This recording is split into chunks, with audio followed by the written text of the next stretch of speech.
नमस्कार, SBT news में आपका स्वागत है। पेश है 7 फरवरी शुक्रवार दोपहर 1:15 बजे राजस्थान की 15 बड़ी खबरें।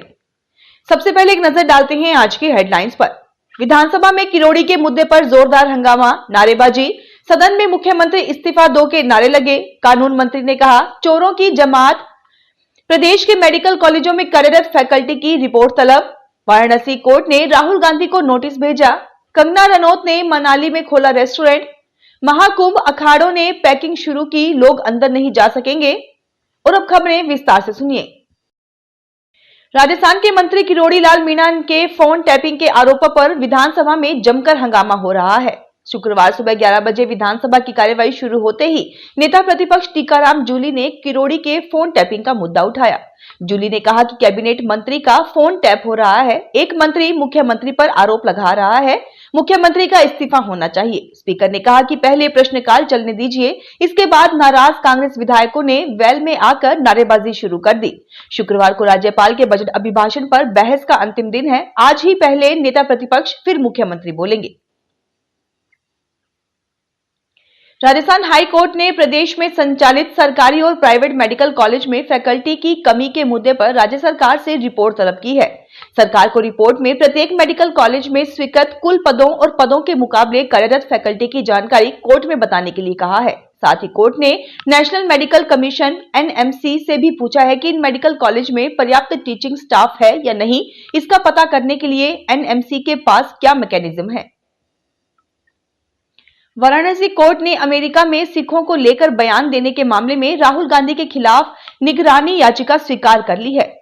जिला जज संजीव पांडे ने राहुल और यूपी सरकार को नोटिस जारी कर अपना पक्ष रखने को कहा है। इस मामले में 25 फरवरी को अगली सुनवाई होगी। इससे पहले 28 नवंबर 2024 को निचली कोर्ट ने राहुल के खिलाफ दी गई याचिका खारिज कर दी थी। हिमाचल के मंडी से बीजेपी सांसद एवं बॉलीवुड एक्ट्रेस कंगना रनौत ने मनाली में रेस्टोरेंट खोला है। वैलेंटाइन डे यानी 14 फरवरी को इसका उद्घाटन होगा। उन्होंने रेस्टोरेंट का नाम द माउंटेन स्टोरी रखा है। कंगना रनौत ने इस रेस्टोरेंट का पहला लुक इंस्टाग्राम पर शेयर किया। उन्होंने लिखा, बचपन का सपना साकार हुआ, हिमालय की गोदी में मेरा छोटा सा रेस्टोरेंट द माउंटेन स्टोरी। ये एक प्रेम कहानी है। ये रेस्टोरेंट मनाली से लगभग 4 किलोमीटर दूर और पूर्व प्रधानमंत्री अटल बिहारी वाजपेयी के घर से करीब 25 मीटर की दूरी पर स्थित प्रीणी में है। महाकुंभ का आज 26वां दिन है। संगम में कल शनिवार और रविवार को और भीड़ बढ़ सकती है। इसे देखते हुए प्रशासन फिर अलर्ट हो गया है। भीड़ की निगरानी की जा रही है। संगम पर श्रद्धालुओं को रुकने नहीं दिया जा रहा। पुलिस स्नान कर चुके लोगों को वहां से निकाल रही है ताकि एक जगह भीड़ इकट्ठा ना हो। महाकुंभ में ज्यादातर अखाड़ों ने अब पैकिंग शुरू कर दी है, इसलिए श्रद्धालुओं को अखाड़ों के अंदर नहीं जाने दिया जा रहा। प्रशासन के मुताबिक महाकुंभ में 13 जनवरी से अब तक 40 करोड़ श्रद्धालु स्नान कर चुके हैं। अभी मेला 19 दिन और चलेगा। बिहार के राज्यपाल आरिफ मोहम्मद खान भी गुरुवार देर रात प्रयागराज पहुंचे। बॉलीवुड एक्टर सोनू सूद के खिलाफ लुधियाना कोर्ट ने गिरफ्तारी का वारंट जारी किया है। 10 लाख के फ्रॉड केस में बार-बार समन भेजने के बावजूद सोनू सूद लुधियाना के कोर्ट में गवाही देने नहीं पहुंचे। इसके बाद लुधियाना की जुडिशियल मजिस्ट्रेट रमनप्रीत कौर ने सोनू सूद के खिलाफ गिरफ्तारी का वारंट जारी किया, जो गैर जमानती है। बताया जा रहा है कि जिस कंपनी पर धोखाधड़ी का केस दर्ज है, उसके सोनू सूद ब्रांड एम्बेसडर थे। फिलहाल इस मामले में सोनू सूद या फिर उनकी टीम की तरफ से कोई बयान नहीं आया है।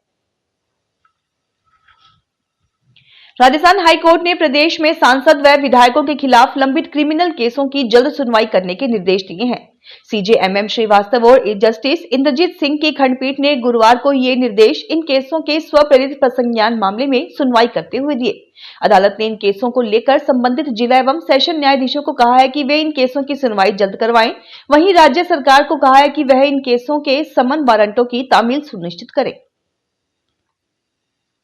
बीकानेर से दिल्ली के लिए फ्लाइट एक बार फिर शुक्रवार से शुरू हो गई है। केंद्रीय मंत्री अर्जुन राम मेघवाल ने इसके लिए पिछले दिनों नागरिक उड्डयन मंत्रालय से संपर्क किया था। इसके बाद इंडिगो कंपनी ने बीकानेर से नियमित सेवा देने का निर्णय किया है। केंद्रीय मंत्री मेघवाल ने शुक्रवार सुबह दिल्ली एयरपोर्ट पर इंडिगो कंपनी के ऑफिस पहुंचकर विमान को हरी झंडी दिखाई। इसके बाद स्वयं मेघवाल और उनके निकटवर्ती लोग इसी फ्लाइट से बीकानेर के लिए रवाना हुए। दिल्ली से बीकानेर ये फ्लाइट सुबह 8:25 पर रवाना होगी और 9:45 पर बीकानेर पहुंचेगी। इसी तरह बीकानेर से दिल्ली फ्लाइट सुबह 10:05 पर रवाना होकर रोजाना 11:20 पर दिल्ली पहुंचेगी। जयपुर में यूरोलॉजी से जुड़े देश विदेश के जाने माने डॉक्टर्स का एक सेमिनार होने जा रहा है। 13 फरवरी को झालाना स्थित राजस्थान इंटरनेशनल सेंटर RIC में होने वाले इस सेमिनार में भारत के अलावा इटली, फ्रांस, यूके, USA समेत कई देशों से 250 से ज्यादा डेलीगेट्स शामिल होने का अनुमान है।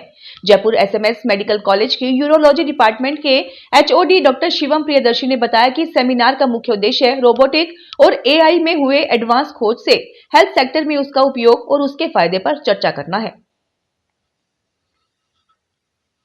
ट्रेनों में यात्रियों की अतिरिक्त तादाद को देखते हुए रेल प्रशासन द्वारा संचालित बाड़मेर बैरोनी बाड़मेर महाकुंभ मेला स्पेशल ट्रेन शुक्रवार को बाड़मेर से दूसरे फेरे पर रवाना होगी। उत्तर पश्चिम रेलवे के जोधपुर DRM पंकज कुमार सिंह ने बताया कि तीर्थ यात्रियों के प्रयागराज महाकुंभ में आवाजाही की सुविधा के लिए बाड़मेर से जोधपुर, जयपुर, आगरा, प्रयागराज के रास्ते बैरोनी के लिए स्पेशल ट्रेन दूसरे ट्रिप के लिए शुक्रवार को बाड़मेर से चलेगी।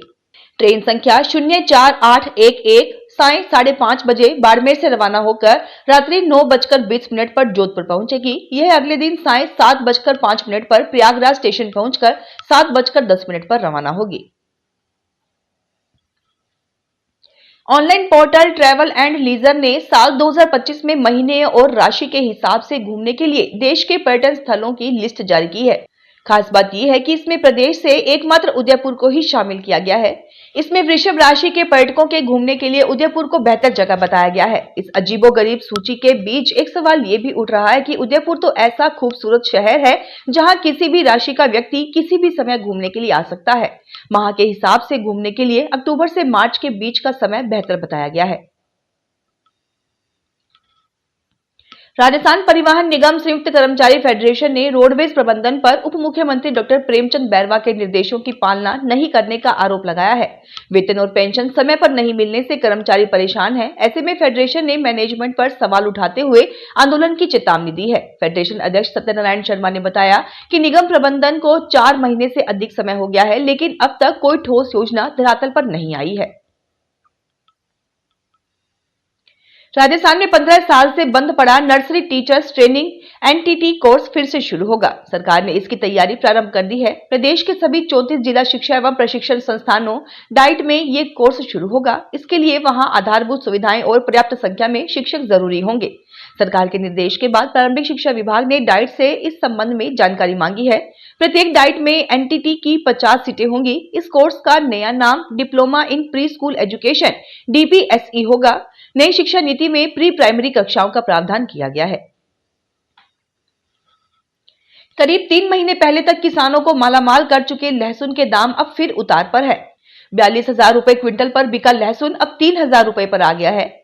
आशंका है कि एक माह में तो यह 800 से 1,000 रुपए क्विंटल तक बिकेगा। तब आम लोगों को फुटकर में भी 8 से 10 रुपए किलो तक मिल सकता है। इस बार कोटा सहित प्रदेश में रिकॉर्ड 7 लाख मीट्रिक टन उत्पादन लहसुन होने की संभावना है, जो पिछले साल से 2 गुना होगा। साल 2018 में लहसुन 2 रुपए किलो तक बिक चुका है। सरसों पकने के कगार पर है, लेकिन बाजार अभी से गरमाया है, क्योंकि एक्सपर्ट का मानना है कि इस साल सरसों का 13 लाख MT तक कम उत्पादन होगा। इसकी खास वजह इस साल जनवरी का अन्य सालों के मुकाबले गर्म रहना है। राष्ट्रीय सरसों अनुसंधान केंद्र के अनुसार जनवरी का औसत तापमान 13.4 डिग्री रहा, जबकि सरसों के लिए औसत तापमान 8 से 10 डिग्री रहना चाहिए। ऐसे में इस साल सरसों की कम पैदावार होने की आशंका है। इससे तेल महंगा हो सकता है। अलवर में भी कमोबेश यही स्थिति है। फिलहाल इस बुलेटिन में इतना ही। फिर हाजिर होंगे और बड़ी खबरों के साथ।